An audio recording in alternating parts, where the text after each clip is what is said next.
किन किन विषयों पे किया जाता है। तो सबसे पहला विषय ये है कि वो कैसे कपड़े पहनती है। वो साड़ी पहनती है तो सभ्य टाइप की लगेगी, मतलब लोगों की नज़रों में सभ्य है महिला लगेगी।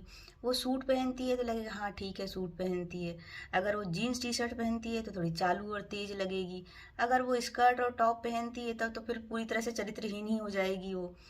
फिर और एक चीज़ है, अगर वो मेकअप लगाती है, जैसा कि महिलाओं का श्रृंगार करना नैसर्गिक गुण है, अगर वो थोड़ा मेकअप लगाती है, थोड़ा अच्छे से तैयार होके रहती है, तो उसमें डबल ठप्पा लग जाता है चरित्रहीन होने का। तो ये सारे क्राइटेरियाज हैं समाज में, पुरुष मानसिकता में लड़कियों के चरित्र को आकलन करने के। वो किस पद पे है, कितनी एजुकेटेड है, किस स्वतंत्रता से जीवन जी रही, किस तरह से उसने जीवन में संघर्ष किया, इससे उनको कोई लेना देना नहीं है। तो मेरा ये कहना है कि जिस तरह से आप कपड़े से, रहन सहन से लड़की के चरित्र का आकलन कर लेते हैं, अब सालों पहले तो मुझे लगता है, ज़्यादा नॉलेज तो मुझे नहीं है, पर जितना है मुझे, तो पुरुष भी पहले धोती कुर्ता लंगोट लगा के रहते थे। धीरे धीरे सभ्यता का विकास हुआ, वो पैंट शर्ट पहनने लग गए, फिर जीन्स पहनने लग गए, शॉर्ट पहन के घूमने लग गए, विभिन्न तरह के फैशन आए और उन्होंने उसको स्वीकार किया पुरुषों ने। वैसे ही महिलाएं जो थी, जहाँ तक मेरे नॉलेज का प्रश्न है, तो कपड़े लपेटती थी, साड़ी के रूप में लपेटती थी। धीरे धीरे सभ्यता का विकास हुआ, साड़ी को तरीके से पहनना जाने लग गया। थोड़े और सभ्यता को हमने देखा, पास से फैशन को देखा, कपड़ों को देखा, और दूसरे तरह के वस्त्रों का भी हमने आवरण किया।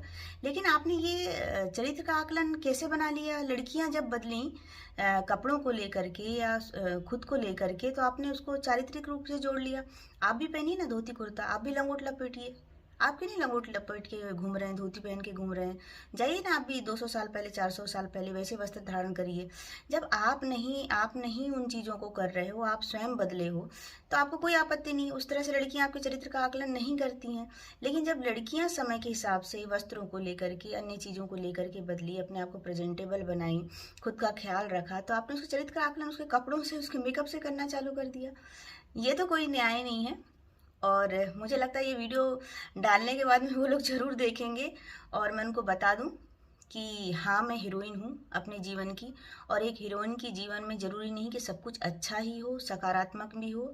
वो गिरती भी है, वो उठती भी है, वो संभलती भी है, निगेटिविटीज़ भी आती हैं, पॉजिटिविटीज़ भी आती हैं, लेकिन वो अपने जीवन की नायिका होती है।